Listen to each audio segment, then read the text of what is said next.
Pessoal, tudo bem?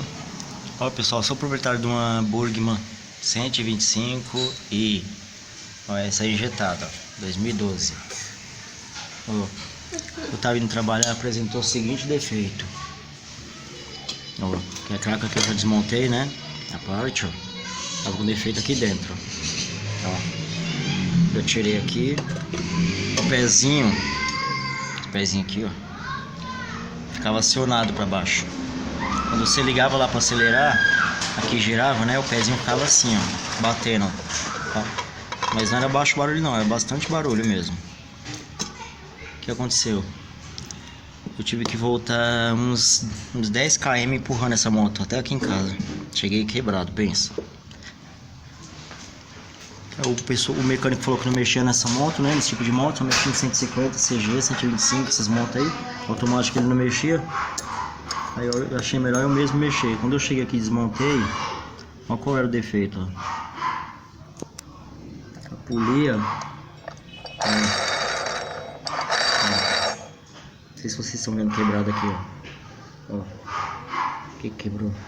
Ó, a polia tinha, tá aqui, eu deixei meio solto aqui, né? Ó, dá uma olhada.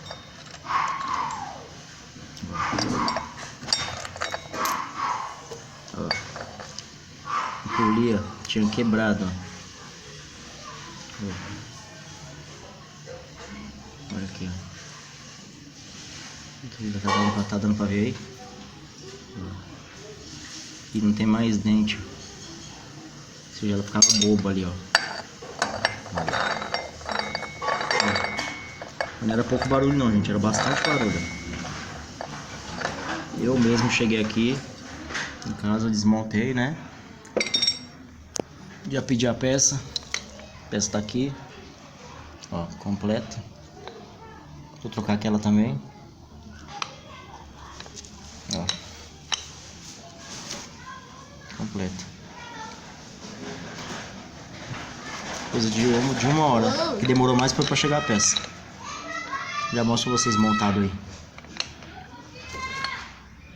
Não esquece de, quando for montar essa peça, ó, dá uma lubrificada nesses espaços, ó, que é onde vai as rodanas, que é pra elas não ficar desse jeito, ó, tá vendo aqui, ó, que vocês estão vendo, ó, comido, ó, isso aqui é falta de lubrificação, ó, que elas correm ali dentro, ó, assim.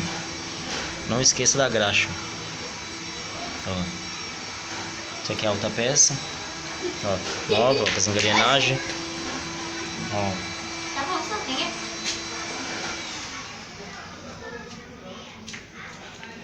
Aí, pessoal, finalizado, ó.